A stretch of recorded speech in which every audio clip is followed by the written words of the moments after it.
শতদ্রু দত্তর বাড়ির কাছে পুলিশ পিকেট, রিষড়া থানাতে বাড়তি ফোর্স। কলকাতায় মেসির আগমন আর তাকে ঘিরে চরম বিশৃঙ্খলা।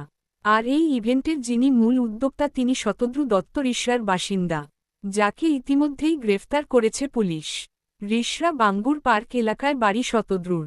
শ্রীরামপুর হলিহোম স্কুলে পড়তেন, ছোট থেকেই ক্রিকেট খেলতেন। এক সময় প্রাইভেট ফার্মে চাকরি করতেন।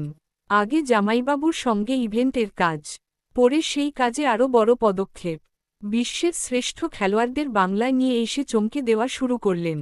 যে সব খেলোয়াড়কে একবার চোখে দেখার জন্য আসমুদ্র হিমাচল পাড়ি দিতে পারেন তার ভক্তরা, সেই সব খেলোয়াড়কে টার্গেট করে আনতে শুরু করলেন। কলকাতায় আনলেন, নিজের বাড়িতেও আনলেন। বাড়িতেই বানিয়ে ফেলেন ফুটবল মাঠ। পেলে, কাফু, মার্টিনেজ, রোনাল্ডিনহোকে নিয়ে আসেন।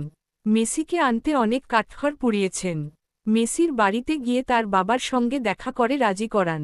তারপর মেসির সঙ্গে দেখা করে দিনক্ষণ ঠিক করেন। আজ ১৩ই ডিসেম্বর সেই মেসি শোয়ের জন্য বহু লক্ষ টাকার টিকিট বিক্রি করেন। হাজার হাজার মেসি ভক্ত ভিড় জমান যুব ভারতী ক্রীড়াঙ্গনে। কিন্তু মেসি দর্শন না করতে পেরে চরম বিশৃঙ্খলা ভাঙচুর, কলকাতার মাথা হেট হয় বিশ্বের কাছে।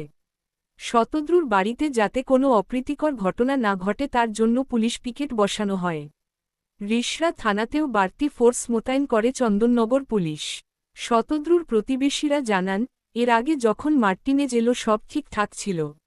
যারা যুব ভারতীতে গিয়েছিলেন তারাও জানান, অব্যবস্থার কারণে মেসিকে দেখতেই পাননি কেউ। যারা দর্শকাসনে ছিলেন অনেক দূরে তারা কোনোভাবেই মেসিকে দেখতে পাননি।